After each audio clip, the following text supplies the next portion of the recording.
always thanking our fans who watch the show each and every week. We do appreciate you guys, and we encourage you to keep watching us each and every week. I also want to give a special shout out to Chelsea and her mom, who just started watching our show, and it's very much appreciated by me, and of course I'm sure by you as well, Fred. Yeah. And we really do appreciate you watching our show. The last couple of weeks, guys, we've had all different mayor candidates on the show. We've had Mayor Bill Finch, we've had Mary Jane Foster, and we've had Joe Ganim. But tonight we have, almost a guy who needs really no introduction. Some people even would consider him an underdog in this race. So I want to just go right into it. Introduce Tony. Tony, welcome to the show. Thank you for having me. Thank you for having me here. It's always a pleasure to be on your show. And like you said, I'm not the underdog. I'm the favorite.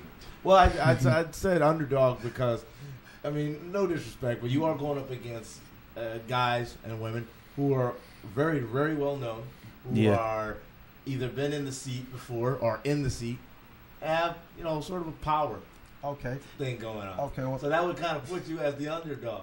Through your eyes, again, I'm going to reiterate and restate what I stated. Well, not just me. There's some people at home would be I agree. Because of their connections and because of their, status, you would be considered an underdog. Well, the thing with that, and I appreciate what you're saying. The thing is just with the public now. The public is well aware that change is needed in Bridgeport. And in order for us to get that change, they might be the favorite, might have all these things going, but my numbers are the people.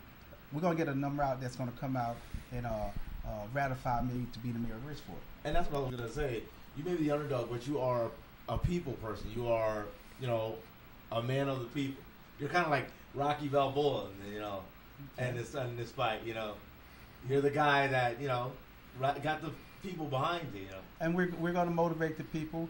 I've inspired other people to get in the race, like David Daniels, Howard Gardner, and others to understand that change is definitely needed here in Bridgeport, and we're going to do all we can to try to make it make sense. Exactly. So, tell us, what is your some of your plans when you become mayor or should become mayor, I should say. Excuse me. Do you plan to do, like you said, Bridgeport's in turmoil? Let's not sugarcoat it. What is your plan? We've heard all the other mayor candidates tell us what their plans are. What is yours? My plan first starts by stating this: we're at 2015 in the city of Bridgeport, and Bridgeport's been a city since 1836. And the Democratic Party has never endorsed a person of color to be the mayor of the city of Bridgeport. So once we can start addressing something that should be addressed, and it's constantly at the forefront, is race. Race has to be expressed.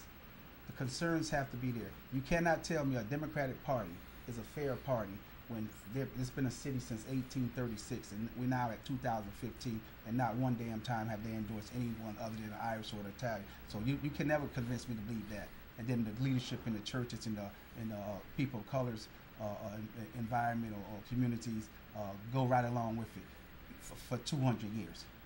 Waking up every morning, now you're 70 years old, but you never wanted to be in charge of your own conditions in your own community, but giving it to someone else to fix your community, and look what fixing it got us. Look where we're at with them fixing it. Well, it also matters with the people. We always say it.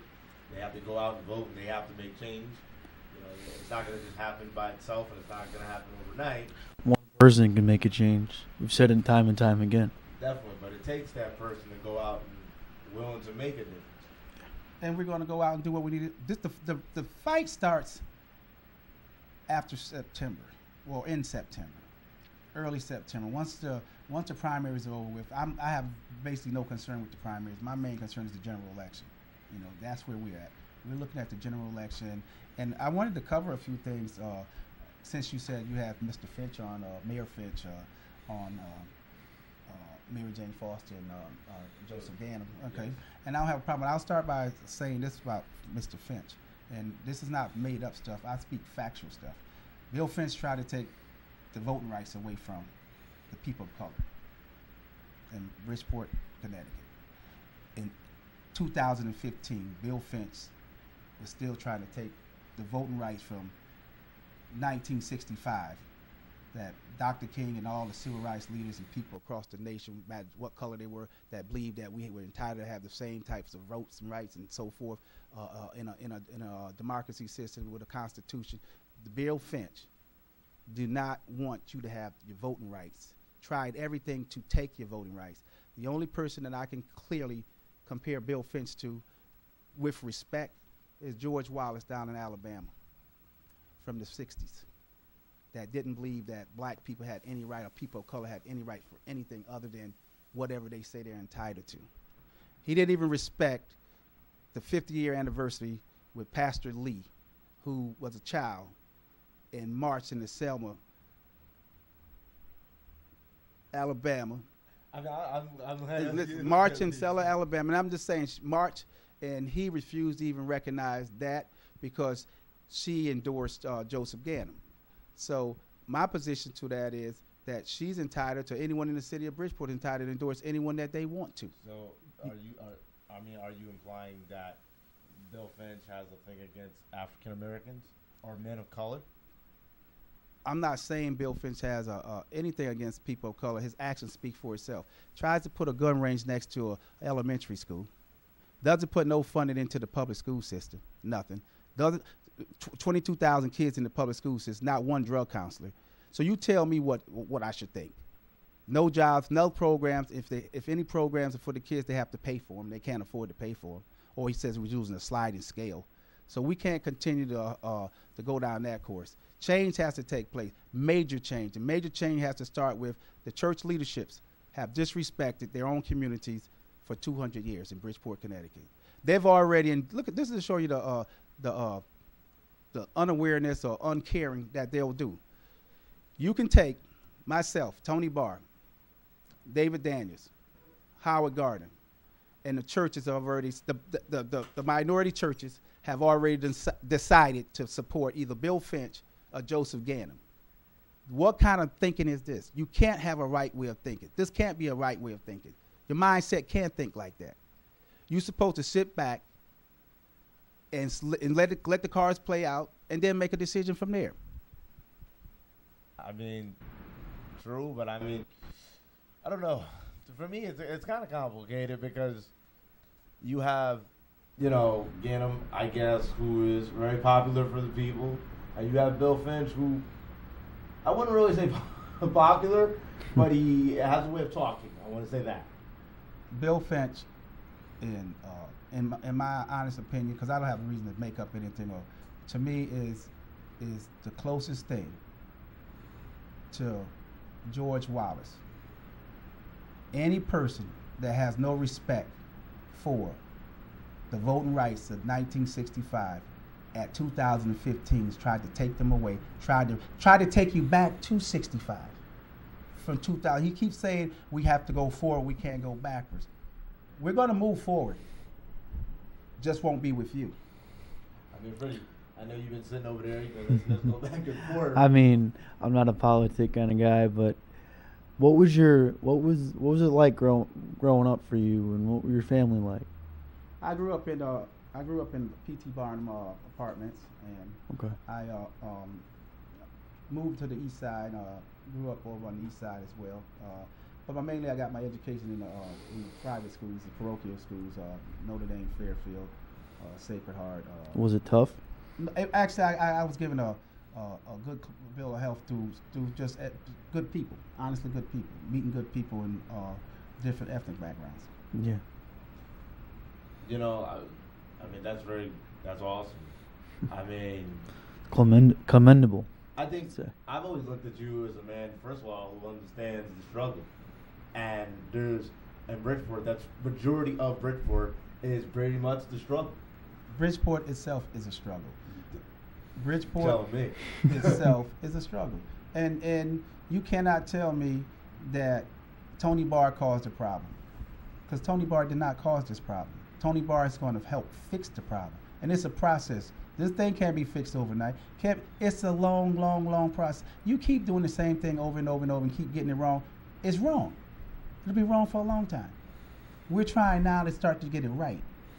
Getting it right is now that the congregations in the churches, no more talking to your pastors. the bishops. I'm not singling them out. I'm pointing them out.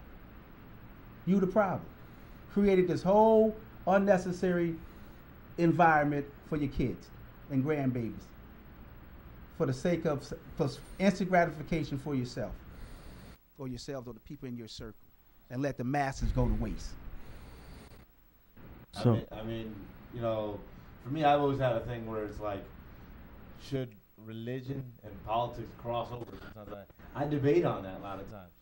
I mean, personally, I don't really think it should, but in Because you have today's a lot society, of- I think it does. I think you have a lot of like religious people in politics, and they're corrupted, and they're supposed to be like, you know, men or women of the Lord, and they're Yeah. so corrupted. That's why I'm like, you know, it's weird to me. But I mean, Tony, going back to you, what about the school system? Let's touch on that. That's a big problem here, and Bridgeport. It's a big problem in general. What is your touch on that? Bridgeport school system is one of the worst school systems in the United States of America. And in order for us to put some understanding on this thing, because we have to put some understanding, we can't continue to have the same. Bill Finch tried to take over the school system, took over the school system illegally, and implemented all these other things and failed, but never put no funding into the public school system. He wanted to go charter, wanted to do these things, leave. His position was either with this me over here or else, and left the kids, left the public school kids behind. Never put. Look what they're doing now. They have all these schools under renovation, under reconstruction. All these things are going on. So I'm just ask you this: if you building all these new schools, and for the past 7 years you haven't put not one penny into the school system, not the minimum requirement, what make you think now? I think that you're going to do that now. So I got a question. If you were elected mayor, what would you do Put the for the community itself? First things first, you have to start attacking that school system, getting people that make sense on board, people that care. You have to have people that truly care about the best interests of the kids in the community. So everyone's been teaching the kids in the city of Bridgeport, and this is where we at. You can go to, and this is not implying anything other than the truth. And if you want to make us appear as Tony is acting in a racist way or saying stuff inappropriate and so forth, well, look, you can go straight to Fairfield. School system intact, public school system intact, private schools intact, Stratford, same scenario, Westport, same scenario, Southport, same scenario, Easton and Shelton, the school system is thriving, a public school system, not even a problem. Everyone gets the opportunity to eat off of the city of Bridgeport. When I say eat, I mean you get an opportunity to take the money that's supposed to go to the kids and defer it anywhere and elsewhere that you want to, and say, look how bad the school system is. 22,000 kids in the public school system, not one damn drug counselor. So nobody's on drugs at all in the city of Bridgeport, according to the mayor's office. Not nobody. Not in the school system. Might be outside of it, but not in the school system. Who are you kidding?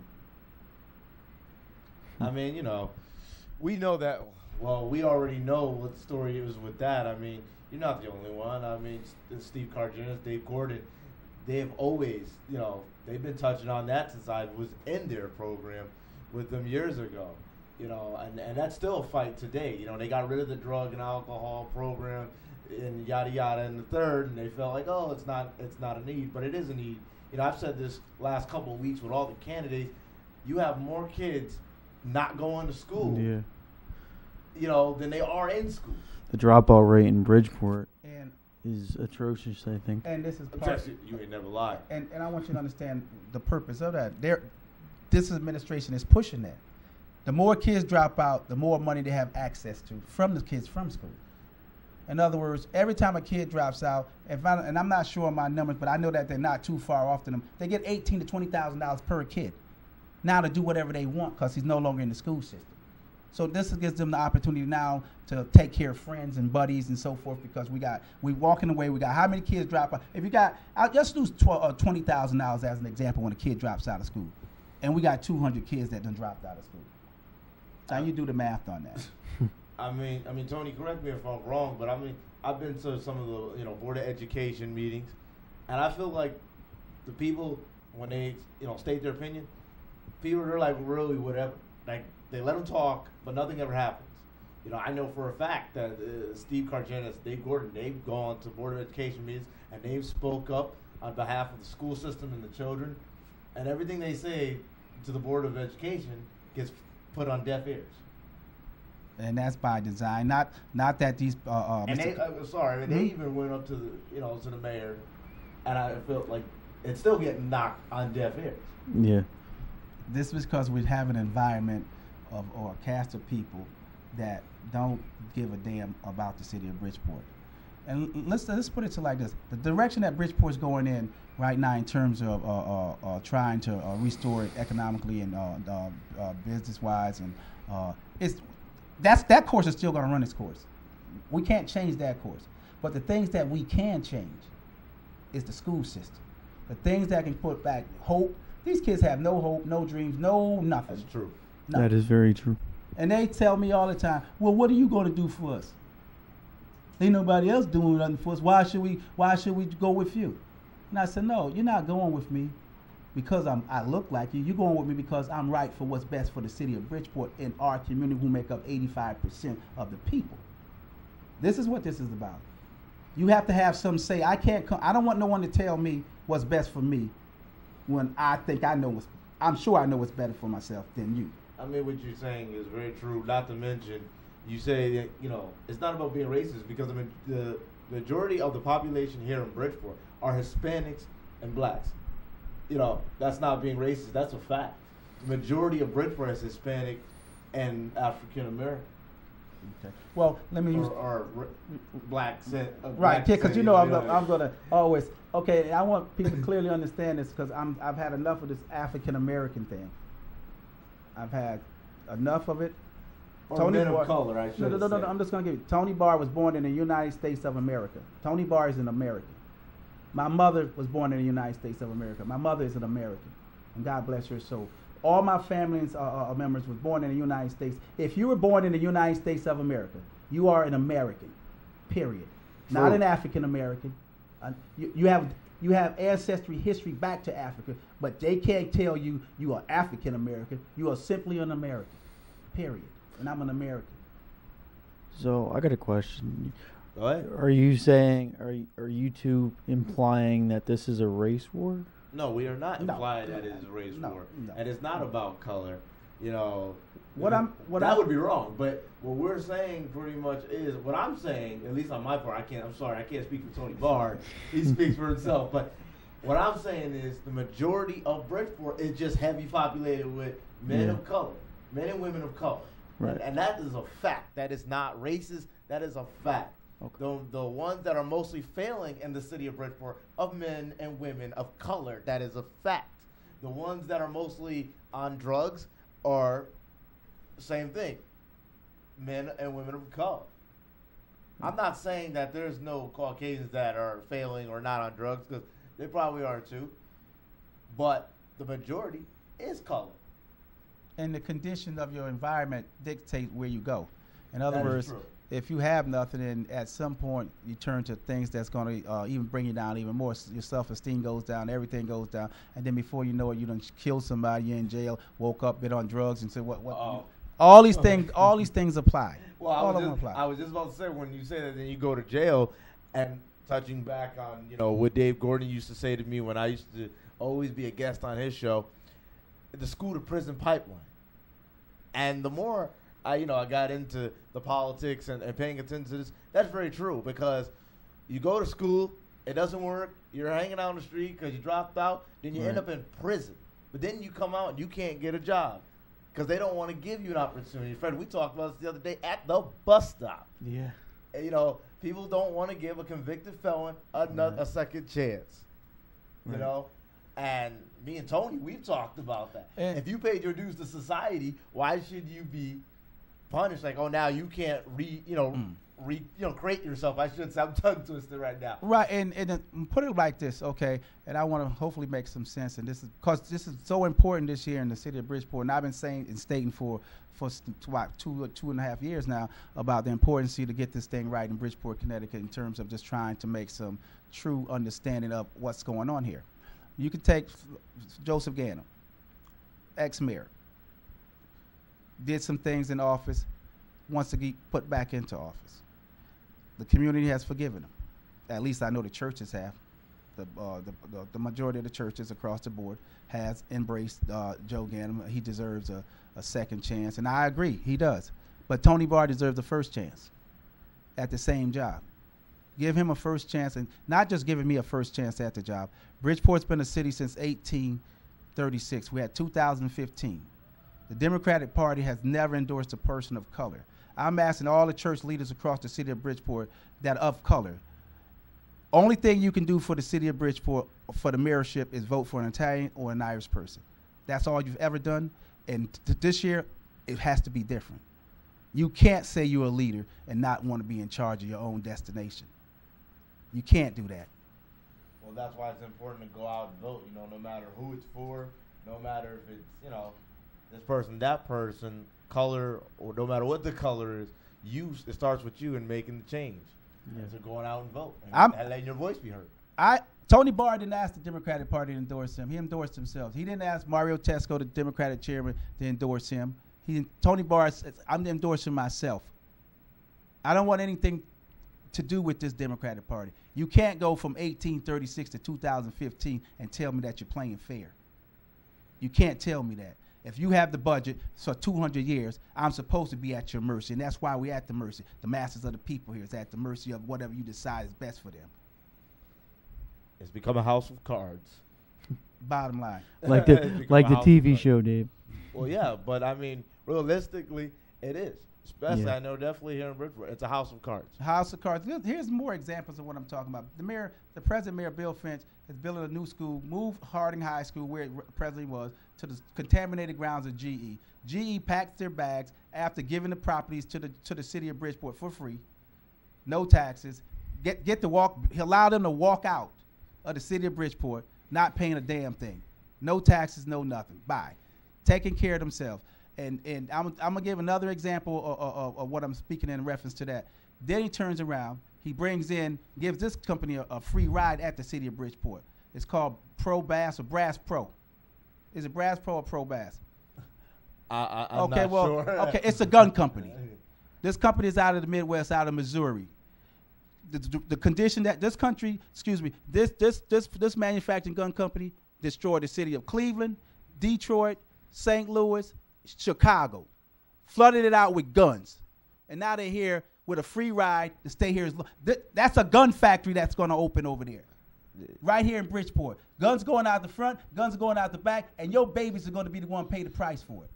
Well, that is and the true. company gets to make the money. And Bill Finch, this goes back to his insensitive and racist ways. Why would you bring a racist drunk gun company into the city of Bridgeport? Why would you do that? Very good question. But of course we always want to hear your comments on the show. I mean, Tony, I'm sorry, I know you're a ball of fire right now, but we want to hear your comments and and your opinions. You could we have YouTube page that you could watch up-to-date videos and past videos, and we also have a email address at the bottom of your screen there that you could also email us and give us all your opinions and comments. And we also have a Twitter page, Facebook page, as you see right there on your screen. So we apply you to hit us up with your comments and thoughts on tonight's show and other shows as well. And know that each and every Thursday, brand new episodes will be added to the YouTube channel. I mean, you guys can email us, like we've said, and give us your comments and feedback on the show and what you guys want to see on the show. Anything you guys want to talk about or have opinions about, you can email us and we'll try to get back to you as soon as possible. Well, we're on our last 2 minutes of the show, and anybody? I know Tony. Well, Tony's a ball of fire. Exactly. Tony's ball of fire. But I mean, Fred, is there anything you want to say, on the show, before we close it out tonight? I mean, I just want to say thank you to all the people that watch our show every week and continue to watch us on YouTube. I mean, it means a lot to both me and David, just to see you guys engage and watch the episodes and everything, just thank you. We can't thank you enough. I mean, Tony? It's time to vote, Bridgeport. It's time to get up, get registered, do all the things you're supposed to do. If you're a felon, you're not on any type of paper, parole, or probation, you can vote. Bridgeport, Connecticut. It's time for the Bridgeport people to get up and vote. It's time to vote. And that's very true. The election's coming up, September 16th. Please, go out and vote. Let your voice be heard. Absentee balance, all that stuff. It doesn't matter if you're disabled or a senior citizen. Please let your voice be heard, because the only way to make change, it starts with you. And I can't stress that enough. The race is going to come down, but Bill Fredric is not even a part of the race later on. The race is going to come down to Tony Barr and Joseph Ganim. Period. Well, like I said, this is going to be a very interesting election. I've said Yes, that it to will Mary be. Jane Foster. This is going to be a very interesting election. You said it. You just said it. We have a man of color. We have a woman. And we have one former mayor and current mayor. So it's going to be a very interesting Oh, yeah. We have election. three of color. Definitely, We have three of definitely. color. We have Howard Gardner and Oh, David oh, sorry. Daniels. And we have Yeah, to put three of no, but color. This is going to. I said it and been stating this, and we're going to end the show, I guess, in a couple of seconds. This is going to be the greatest election in the history of the city of Bridgeport. It's time to vote, and I'm proud. We're going to vote. Well, folks, go out and vote and see what happens next. With that said, I'm David King. I'm Fred Cilbrith. And this is Tony Barr. Thank you for watching, and have a good night. See you guys.